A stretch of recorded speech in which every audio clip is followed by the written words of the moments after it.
മുൻപെങ്ങുമില്ലാത്ത വിധം കേരള രാജ്ഭവൻ വാർത്തകളിൽ നിറഞ്ഞത്.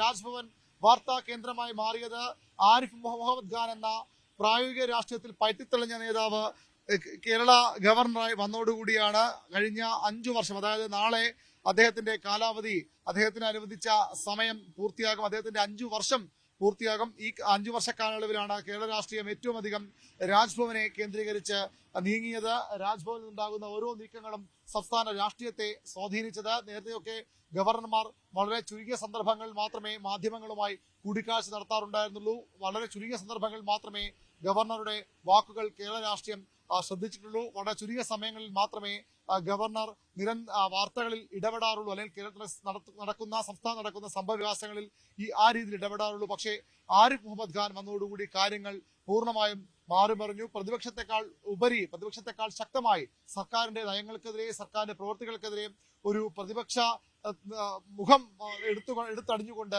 ആരിഫ് മുഹമ്മദ് ഖാൻ പലപ്പോഴും പ്രവർത്തിച്ചു. അത് സർക്കാരിനെ ചെറുതായൊന്നുമല്ല ബുദ്ധിമുട്ടിലാക്കിയത്, പ്രതിസന്ധിയിലാക്കിയത്. പലപ്പോഴും അത് കേന്ദ്ര സർക്കാരിന്റെ നയങ്ങൾ അതേപടി നടപ്പാക്കുന്ന ആളായി, കേന്ദ്ര സർക്കാരിന്റെ ജിഹോയായി, വക്താവായി മാറുന്നു ആരിഫ് മുഹമ്മദ് ഖാൻ എന്ന വിമർശനങ്ങൾ ഭരണപക്ഷം ഉന്നയിച്ചു. ഗവർണർക്കെതിരെ പല തവണ സർക്കാർ സമരത്തിന്, CPM സമരത്തിന് രാജ്ഭവന് മുന്നിൽ, ഇടതുമുന്നണി ഒന്നടങ്കം സമരത്തിന് രാജ്ഭവന് മുന്നിൽ വരേണ്ടി വന്നു. മുഖ്യമന്ത്രിയും ഗവർണറും കണ്ടാൽ പരസ്പരം മുഖത്ത് പോലും നോക്കാത്ത, ചിരിക്കാത്ത തരത്തിലുള്ള ശത്രുതയിലേക്ക് കാര്യങ്ങൾ മാറി. സർക്കാരിന്റെ നയപ്രഖ്യാപന പ്രസംഗങ്ങൾ പലതവണ ഗവർണർ തടസ്സപ്പെടുത്തുമോ എന്ന ആശങ്ക കേരള രാഷ്ട്രീയത്തിൽ ഉണ്ടായി. പൗരത്വ നിയമ ഭേദഗതി വരുമ്പോഴും അതിനുശേഷം സർവകലാശാലകളുടെ പേരിലും, സർവകലാശാല ബില്ലിന്റെ പേരിലും, ലോകായുക്ത ഭേദഗതി ബില്ലിന്റെ പേരിലും ഒക്കെ ഗവർണറും സർക്കാരും നിരന്തരം ഏറ്റുമുട്ടി.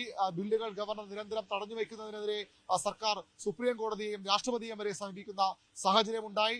ഇപ്പോഴും ചില ബില്ലുകൾ ഗവർണറുടെ പരിഗണനയിലാണ്. അങ്ങനെയൊക്കെ പിണറായി സർക്കാരുമായി ഏറ്റവും അധികം ഏറ്റുമുട്ടൽ അവസരമുണ്ടാക്കിയ, അല്ലെങ്കിൽ നേർക്കുനേർ പോരാടിയ ഗവർണർ ആരിഫ് മുഹമ്മദ് ഖാന്റെ കാലാവധി, 5 വർഷം എന്ന കാലാവധി നാളെ അവസാനിക്കുകയാണ്. പക്ഷേ ഇതുവരെയും അദ്ദേഹത്തെ മാറ്റിക്കൊണ്ടുള്ള ഒരു തീരുമാനം, അല്ലെങ്കിൽ പുതിയ ആളെ നിയമിച്ചുകൊണ്ടുള്ള തീരുമാനം രാഷ്ട്രപതി ഭവനിൽ നിന്ന്, കേന്ദ്രത്തിൽ നിന്ന് ഉണ്ടായിട്ടില്ല. സാധാരണഗതിയിൽ ഗവർണർക്ക് ഒരു നിശ്ചിത കാലാവധി എന്ന് പറയുമ്പോൾ 5 വർഷം പൂർത്തിയാകുമ്പോൾ പകരം ആൾ വരുമ്പോൾ ഒഴിഞ്ഞു കൊടുക്കുക എന്നുള്ളതാണ്. കഴിഞ്ഞ തവണ വരെയും ആരിഫ് മുഹമ്മദ് ഖാൻ കേരളത്തിൽ എത്തും വരെയും അങ്ങനെയായിരുന്നു കാര്യങ്ങൾ.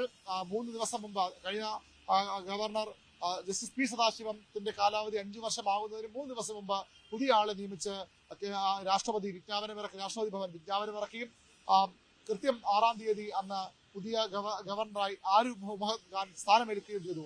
പക്ഷെ ഇപ്പോഴും ഇതുവരെയും അത്തരം ഒരു കമ്മ്യൂണിക്കേഷനും രാഷ്ട്രപതി ഭവനിൽ നിന്ന്, രാജ്ഭവനിലോ സംസ്ഥാന സർക്കാരിനോ ലഭിച്ചിട്ടില്ല. അതായത് നാളെ കാലാവധി കഴിഞ്ഞാലും അല്ലെങ്കിൽ 5 വർഷം പൂർത്തിയായാലും ആരിഫ് മുഹമ്മദ് ഖാൻ തുടരുമെന്ന് തന്നെയാണ് മനസ്സിലാകുന്നത്. വരും ദിവസങ്ങളിൽ തീരുമാനമുണ്ടാകുമോ എന്ന കാര്യത്തിൽ വ്യക്തതയില്ല.